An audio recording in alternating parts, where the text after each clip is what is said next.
नमस्कार दोस्तों and I welcome you to deep concept. दोस्तों, रिसेंटली अमेरिकी स्पेस एजेंसी नासा व स्पेस स्टार्टअप वास्ट ने मिलकर अनाउंस किया है कि वे 2025 में दुनिया का पहला कॉमर्शियल स्पेस स्टेशन लॉन्च करने वाले हैं and it will replace the ISS that is the international space station. हम लोग जानेंगे इस वीडियो में कि इसका क्या इम्पैक्ट रहेगा, क्यों एक नया स्पेस स्टेशन लॉन्च करने की बात की जा रही है। जो पहले से ही मौजूद हमारे पास अंतरराष्ट्रीय स्पेस स्टेशन है उसको रिप्लेस क्यों किया जा रहा है या फिर उसको रिटायर क्यों किया जा रहा है। दूसरा, इस कड़ी में चाइना पहले ही ये कारनामा कर चुका है, उसके पास खुद का एक अंतरराष्ट्रीय स्पेस स्टेशन है।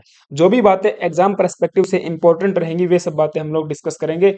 सबसे पहले आप ये न्यूज देखिए, द एटलस ने इसको कवर किया है। Startup vast plans first commercial space station for launch in 2025 2025 के अंत तक इसको लॉन्च करने की बात की जा रही है। द हिंदू ने भी इसको कवर किया है। Space startup partners with SpaceX to launch commercial space station, जिसका नाम हेवन फर्स्ट रखा गया है। 2025 में इसको लॉन्च किया जाएगा। साथ ही साथ आगे हम लोग चर्चा करेंगे कि कौन कौन सी कंपनी यानी कि किस किस के कोलैबोरेशन में इस मिशन को लॉन्च किया जाएगा। The Financial Express, Haven first the first commercial space station, हमारे हम कहें कि विश्व का पहला कॉमर्शियल स्पेस स्टेशन ये होने वाला है। लेकिन आगे बढ़ने से पहले आप सभी से रिक्वेस्ट है छोटी सी, प्लीज अगर आप चैनल पे नए आए हो तो दीप कॉन्सेप्ट चैनल को सब्सक्राइब कर लेना, वीडियो को अंत तक जरूर देखना। राइट, वास्ट मैंने बताया एक स्टार्टअप है जो कि क्रिप्टो करेंसी बिलियनियर जेट मैकलेब के द्वारा बैक की जाती है, यानी कि ये इसके सीईओ हैं। इन्होंने अनाउंस किया है कि एक बस के साइज का स्पेस स्टेशन 2025 के अंत तक हम लोग लॉन्च करने वाले हैं with the help of space x. क्योंकि स्पेस एक्स जो कि आपको पता है एलोन मस्क की कंपनी है, इसके पास सबसे हैवी रॉकेट है दैट इज द फाल्कन 9, और फाल्कन 9 से ही इस स्पेस स्टेशन को लॉन्च किया जाएगा। और ये एक सिलिंड्रिकल स्पेसक्राफ्ट रहने वाला है जिसको हेवन फर्स्ट नाम दिया गया है, और ये रिप्लेस करेगा इंटरनेशनल स्पेस स्टेशन को। देखिए 2031-30 के दौरान नासा के द्वारा इसको रिप्लेस कर दिया जाएगा, इसको रिटायर कर दिया जाएगा। लेकिन उससे पहले हम लोग थोड़ी सी बात कर लेते हैं आईएसएस के बारे में, that is the international space station. सबसे पहले मैं आपको बताऊं, जो भी हमारे एस्ट्रोनॉट्स होते हैं, जो अंतरिक्ष यात्री होते हैं, वे स्पेस में जाके कुछ स्पेस एक्सप्लोरेशन करते हैं, वहां पे अपनी डीप स्टडीज करते हैं, और जो भी मिशन उनके द्वारा कैरी आउट किए जाते हैं वो कहाँ पे होते हैं, अंतरराष्ट्रीय स्पेस स्टेशन के अंदर। अब यहाँ पे आप मान के चलिए हमारे अंतरिक्ष में पृथ्वी से तकरीबन 400 किलोमीटर दूर, जिसको आप कहते हो लो अर्थ ऑर्बिट, उस एलईओ के अंदर एक कमरा हमने बना के रखा है जिसको आप अंतरराष्ट्रीय स्पेस स्टेशन के नाम से जानते हो। यह एक प्रकार से सैटेलाइट होता है जो कि हमारी पृथ्वी के 90 मिनट के अंदर एक चक्कर पूरा कर लेता है, पृथ्वी के चारों ओर चक्कर लगाता रहता है। जो भी एस्ट्रोनॉट धरती से ऊपर जाते हैं स्पेस एक्सप्लोरेशन के लिए या फिर जो भी अपनी साइंटिफिक स्टडीज करनी है उनके लिए, तो वो इस अंतरराष्ट्रीय स्पेस स्टेशन में जाके रहते हैं और अपनी जो स्टडीज हैं उसको कैरी आउट करते हैं। And it is the most complex international scientific and engineering project in the history of the human, और मानव के द्वारा भेजा गया सबसे बड़ा स्ट्रक्चर अभी तक का ये रहने वाला है जो कि स्पेस के अंदर हमने भेजा है। यह एक लेबोरेटरी के रूप में काम करता है जहां पे new technologies and observation platform for the astronomical, environmental and geological research के लिए काम आता है। इसको मैं बताऊं 2002 के आसपास यानी कि 1998 के दौरान इसको भेजा गया था पृथ्वी से। ये आपका 400 किलोमीटर ऊपर रहने वाला है जो कि पृथ्वी के 90 मिनट के अंदर एक चक्कर पूरा करता है with the speed of 28,000 kilometre पर हावर की स्पीड से पृथ्वी के चक्कर लगाता रहता है। यह एक ज्वाइंट मिशन है जिसके अंदर नासा, रोसकोसमोस रसिया, यूरोपियन स्पेस एजेंसी ईयू शामिल है मेजर पार्टनर के रूप में, और दो पार्टनर और भी इसके अंदर शामिल है, JAXA that is the Japanese aerospace exploration agency Japan की, and the Canadian space agency. Total 5 यहाँ पे स्पेस एजेंसीज हैं जो इसके अंदर शामिल है, मेजर इसके अंदर काम अपना करती हैं। यहाँ पे पांचों एजेंसीज का अलग अलग यहाँ पे काम डिसाइड किया गया है। जैसे कि रसिया का काम है इस स्पेस स्टेशन को पृथ्वी के चारों ओर चक्कर लगाते रहना, इसके जो ऑर्बिट है उसमें उसको मेंटेन करके रखना, यह सबसे मेजर काम है रशिया का। दूसरा, जो भी एस्ट्रोनॉट धरती से ऊपर जाते हैं और ऊपर से जो नीचे आते हैं उनको भली भांति उसके अंदर छोड़ना अंतरराष्ट्रीय स्पेस स्टेशन के अंदर, और उसको अंतरराष्ट्रीय स्पेस स्टेशन से पृथ्वी के ऊपर लेके आना। इसी दौरान आपने पता है जब यूक्रेन का वार हुआ था, यूक्रेन रशिया का, तब रशिया ने यहाँ पे अनाउंस किया था कि हम लोग यहाँ पे अंतरराष्ट्रीय स्पेस स्टेशन से बाहर रहने वाले हैं, अर्थात अब इसको मेंटेन करने का हम लोग काम नहीं देखेंगे।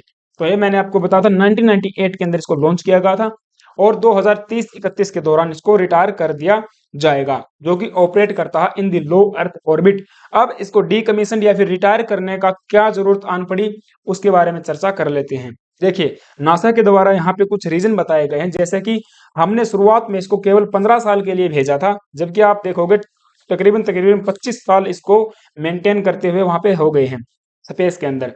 और पृथ्वी के 16 चक्कर प्रतिदिन लगाता है, अर्थात अगर आप देखोगे एक चक्कर इसका 90 डेज में रहता है, 90 मिनट्स में कंप्लीट करता है, तो 24 घंटे के अंदर तकरीबन 16 चक्कर पृथ्वी के लगा लेता है, क्योंकि यह लो अर्थ ऑर्बिट में ऑपरेट करता है। जबकि आप देखोगे जो जियो सिंक्रोनाइज या फिर जियो सैटेलाइट्स होते हैं, वे पृथ्वी के से तकरीबन तकरीबन ज्यादा ऊंचाई के ऊपर होते हैं। उस ऊंचाई पर जो हमारा जियो सैटेलाइट्स, हम लोग जियो सिंक्रोनस सैटेलाइट्स भेजते हैं, वे पृथ्वी के राउंड चक्कर काटते हैं, लेकिन उतनी ही स्पीड से जितनी की हमारी पृथ्वी घूमती होती है, क्योंकि वे पृथ्वी के 24 हावर्स में ही चक्कर लगाते हैं, ताकि वे उस एक पॉइंट के ऊपर मेंटेन रहे और एक ही दिशा के अंदर स्टडी कर पाए। लेकिन ये वाला जो मिशन है, ये वाला जो सैटेलाइट हम कहते हैं स्पेस स्टेशन, ये पृथ्वी के 16 चक्कर लगाता है, ताकि इसको मेंटेन किया जा सके इसके लो अर्थ ऑर्बिट के अंदर। ठीक है। दूसरा यहाँ पे बताया जाता है कि इसका जो एक साइड है वो 120 डिग्री सेल्सियस तक के तापमान को झेलता है, जब सूर्य का जो तापमान है इसके ऊपर पड़ता है। जबकि जो इसका डार्कर साइड है, अपोजिट साइड है, वहां पर आपको -157 डिग्री सेल्सियस तापमान देखने को मिलता है, जिससे इसका जो बिल्डिंग मटेरियल है उसके अंदर काफी कॉन्ट्रैक्शन एंड एक्सपेंशन हमको देखने को मिलता है, जिससे इसकी बिल्डिंग मटेरियल में कमी आ जाती है और इस वर्किंग और जो इसका फंक्शनिंग है उसमें भी कमी देखने को मिलेगी। दूसरा यहाँ पे बताया जाता है कि नासा यहाँ पे ट्रांजिशन करना चाहता है अपने ऑपरेशंस को in the low earth orbit to the private players. अब इसका मतलब ये हुआ कि नासा यहाँ पे चाहता है कि जो लो अर्थ ऑर्बिट के जो भी ऑपरेशंस हैं, जो भी एक्सप्लोरेशन के कार्य हैं, वे प्राइवेट प्लेयर्स को दे दिए जाए, ताकि नासा यहाँ पे फोकस कर सके on the deep explore of the moon and Mars and the deep space exploration. अर्थात जो दूसरे और बड़े कार्य हैं, बड़े जो मिशन हैं, उसके ऊपर नासा अपना ध्यान फोकस कर सके। इसीलिए यहाँ पे प्राइवेट प्लेयर्स को लेके आने की जरूरत है। As the ISS plans to end operations in space, new players are already lining up to the space. और इसी कड़ी के अंदर जैसे ही ये रिटायर किया जाएगा, नए प्राइवेट प्लेयर्स इसके अंदर लाइन लगा के खड़े हुए हैं। एग्जाम्पल के लिए चाइना, 2022 के अंदर चाइना ने अनाउंस किया था कि इस साल उनका जो स्पेस स्टेशन है वो बनकर कंप्लीटली तैयार हो जाएगा और ऑपरेशनलाइज हो जाएगा। और जो ब्लू ओरिजिन है, जेफ बेजोस की कंपनी है, उसने भी अनाउंस किया है कि वो बनाने वाले हैं एक ऑर्बिटल रिफ, जो कि एक अंतरराष्ट्रीय स्पेस स्टेशन के रूप में कार्य करेगा। अब चाइना के द्वारा मैं बताऊं, 2021 के अंदर इन्होंने अपना पहला Tiangong first that is the space station launch किया था, और इसका पहला मॉड्यूल तिहाने भी इन्होंने 2021 के अंदर लॉन्च कर दिया था। सबसे मेजर इसका कंपोनेंट रहेगा तिहाने फर्स्ट। तिहाने दैट इज द एक मॉड्यूल है, सबसे मेजर मॉड्यूल है, और तियांगोंग फर्स्ट का। और यहाँ पे वेंतियान एंड मेंतियान, ये दो मॉड्यूल और यहाँ पे 2021-22 के अंदर भेजे गए थे। एक चौथा मॉड्यूल 2024 के लास्ट तक भेजा जाएगा। इस प्रकार से अगर आप देखोगे, जो चाइना का जो तियांगोंग फर्स्ट, इसको नाम दिया जाता है तियांगोंग फर्स्ट, यह चाइना का अंतरराष्ट्रीय स्पेस स्टेशन है, जो कि 2022 के अंदर ऑपरेशनलाइज हो गया था। हालांकि मैं आपको बता दूं, ये भी लो अर्थ ऑर्बिट में ही ऑपरेट करता है, और इसमें भारत के द्वारा भी टेक्नोलॉजी में मदद की गई है। हालांकि जब हमारे चाइना के साथ में 2020 के अंदर बॉर्डर के ऊपर एस्केलेशन देखने को मिला था, तब इसके अंदर थोड़ी सी खटास आई थी, इंडिया ने अपना हाथ पीछे हटा लिया था, लेकिन फिर भी जो भी कमिटमेंट थी उसको यहाँ पे पूरा किया गया था। और इस प्रकार से आप देखोगे तो काफी कंपनीज हैं, जैसे कि ब्लू ओरिजिन का मैंने आपको बताया, और एक कंपनी और है वास्ट करके, उसने भी अपना अलग से यहाँ पे, हालांकि वास्ट इसमें भी शामिल है, और दूसरा भी एक और लॉन्च करने की बात की जा रही है। तो काफी कंपनीज इसके अंदर इंटरेस्टिंग है कि वो अपना अलग से कॉमर्शियल स्पेस स्टेशन लॉन्च करें। हालांकि इन्होंने बता दिया है कि सबसे पहली प्रायोरिटी हमारी गवर्नमेंट्स की रहेंगी, अर्थात जो सरकारें हैं जो अपना काम करवाना चाहती हैं जिस भी देश की, सबसे पहली प्रायोरिटी उनको दी जाएगी, फिर यहाँ पे जाके प्राइवेट प्लेयर्स को दी जाएगी। अब इसी कड़ी में नासा के द्वारा इस साल 2021 के अंदर 415 मिलियन यूएसडी को यहाँ पे अनाउंस किया गया था 4 कंपनीज को। इसमें से एक कंपनी जेफ बेजोस की ब्लू ओरिजिन है, दूसरी कंपनी यहाँ पे हो जाएगी नॉर्थरोप ग्रूमैन करके। 2 कंपनी ये है। हालांकि वास्ट जो कंपनी है उसको यहाँ पे नासा के द्वारा कोई भी सब्सिडी या फिर कोई भी हेल्प यहाँ पे नहीं की गई है।